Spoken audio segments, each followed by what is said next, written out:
करता हूं।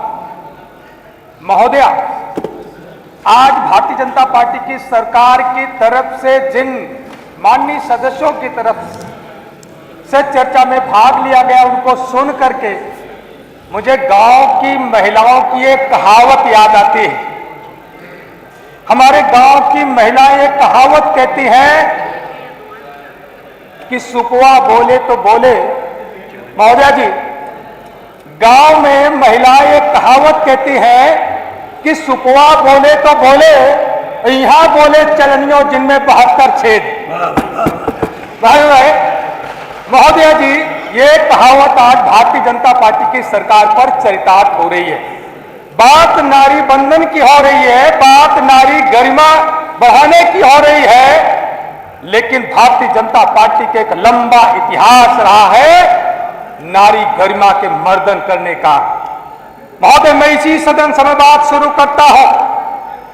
जब 73वां संविधान संशोधन लागू हुआ और आपकी पार्टी के प्रभुत्ववादी लोग जब गांव में पिछड़ी जाति की महिला निमरी, देवी और मंगरू को मतदान केंद्रों से मतदान करने से पहले भगा देने का काम करते थे, ये कहते थे कि जा जा तेरा वोट पड़ गया है। उस समय श्रद्धेय नेताजी मुलायम सिंह यादव जी की इस बात की पीड़ा हुई कि गांव की पिछड़ी जाति की महिला निमरी देवी को अवसर कब मिलेगा। और 1994 में उत्तर प्रदेश की विधानसभा में एक संशोधन विधेयक आया था। 1947 का पंचायती राज एक्ट 1947 में संशोधन, क्षेत्र पंचायत जिला पंचायत एक्ट 1961 में संशोधन प्रस्ताव लेकर के श्रद्धेय नेताजी मुलायम सिंह यादव आए थे। और उस प्रस्ताव में जो 73वां संशोधन हुआ था, उसमें पिछड़े वर्ग की महिलाओं को आरक्षण के अधिकार का जो प्रस्ताव है, यह विचार स्टेट के खाते में डालने का काम किया था कि इसका विचार स्टेट चाहे तो कर सकते हैं। श्रद्धेय नेताजी ने जब पिछड़े वर्ग की महिलाओं को पंचायतों में आरक्षण का अधिकार देने का काम किया, जब संशोधन विधेयक लेकर के आए थे, इस सदन में आप कार्रवाई निकाल करके देख लेना किन लोगों ने उसका विरोध किया था और किन लोगों ने उसका समर्थन करने का काम किया था। और इसके पहले का भी इतिहास देख लीजिए। बाबा साहब भीमराव अंबेडकर ने 1947 में जब संविधान सभा में हिंदू कोड बिल लेकर के आए थे, हिंदू कोड बिल में महिलाओं को समता और स्वतंत्रता की बात कही गई थी। तो यही बात तो कही गई थी कि पत्नियों को पति की संपत्ति में अधिकार मिलेगा, बेटियों को पैतृक संपत्ति में अधिकार मिलेगा, महिलाओं को तलाक देने का अधिकार मिलेगा, पुनर्विवाह का अधिकार मिलेगा, विधवाओं को विवाह करने का अधिकार मिलेगा, उनको गोद लेने का अधिकार मिलेगा। लेकिन महोदया जी, मैं आपके माध्यम से मैं अवगत कराना चाहता हूं, जो भारतीय जनता पार्टी की जो पैतृक पार्टी रही, जो मूल पार्टी रही है, भारतीय जनसंघ ने उसका विरोध करने का काम किया था। आखिर इसमें कौन सी बुरी बात थी? महिलाओं की समता स्वतंत्रता की बात ही तो कही गई थी, पत्नियों को पति की संपत्ति में अधिकार देने की बात ही तो कही गई थी, एक पति एक विवाह की बात ही तो कही गई थी। लेकिन भारतीय जनसंघ के लोगों ने लगातार उसका सड़क से लेकर के सदन तक विरोध करने का काम किया था। माननीय, मैं आज की मैं चर्चा कर लूं, पूरे उत्तर प्रदेश में ही नहीं, आप भारत के कोने कोने में देखिए किस तरीके से महिलाओं का मानमर्दन करने का काम किया जा रहा। आप याद करिए 19 जुलाई 2023 का भारत के लोकतंत्र का काला दिन, जब मणिपुर जल रहा था, कुकी समुदाय की 2 महिलाएं, जब वहां के मैत्रेयी समुदाय के लोग सरेआम हजारों की भीड़ में दो महिलाओं को निर्वस्त्र करके नंगा करके घुमाने का काम किया गया, और वहीं पर गैंगरेप करने के बाद जब पिता और भाई ने उनकी रक्षा करने की कोशिश करी तो उनको गोलियों से भूनने का काम किया गया।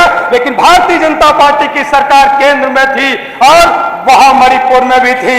भारतीय जनता पार्टी की सरकार का एक भी नेता उस महिलाओं के सम्मान में बात नहीं बोली। मैं पूछना चाहता हूं, आधी आबादी की क्या वो हिस्सा नहीं थी?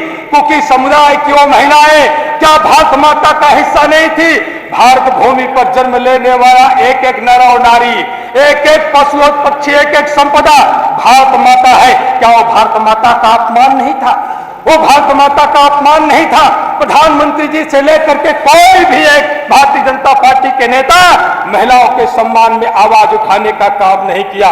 मानो केवल मणिपुर की ही बात नहीं है, मैं बात करता हूं कर्नाटक के बीजेपी सरकार में एक सांसद की मैं बात करता हूं, प्रज्वल रेवन्ना का नाम सब लोगों ने सुना होगा।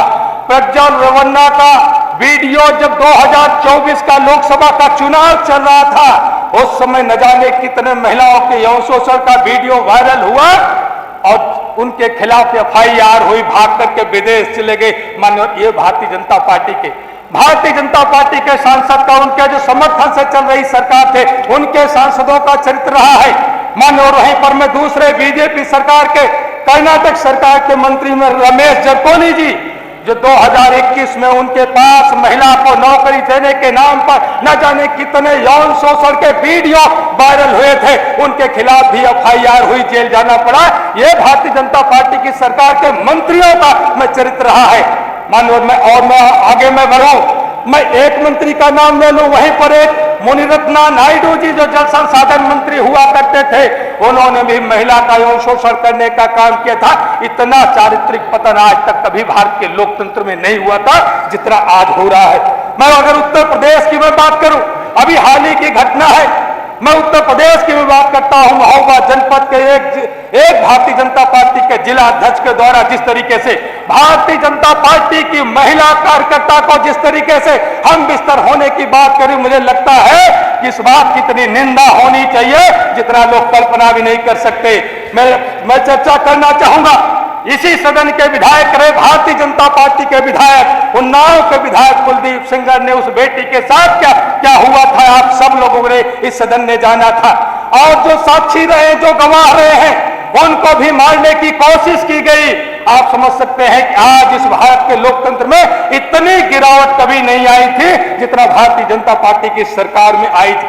बीएचयू के IT सेल के लोगों के कारनामे को आप सब लोगों ने जाना, इसलिए मैं आप लोगों के माध्यम से कहना चाहता हूं। जी मैं अंतिम में बात में कर रहा हूं, मैं बात करता हूं आपके भारत सरकार के गृह राज्य मंत्री चिन्मयानंद जी का, जो 2019 में और 2011 में अपनी शिष्या और अपनी छात्रा के साथ, अपने विद्यालय की छात्रा के साथ आरोप में FIR हुई और जेल जाने का काम किया था।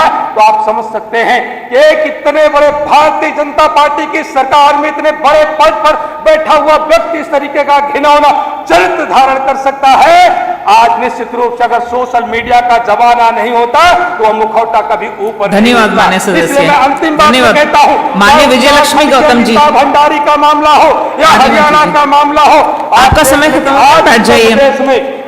माननीय RK वर्मा जी, हो गया आपका। माननीय विजयलक्ष्मी, महिलाओं की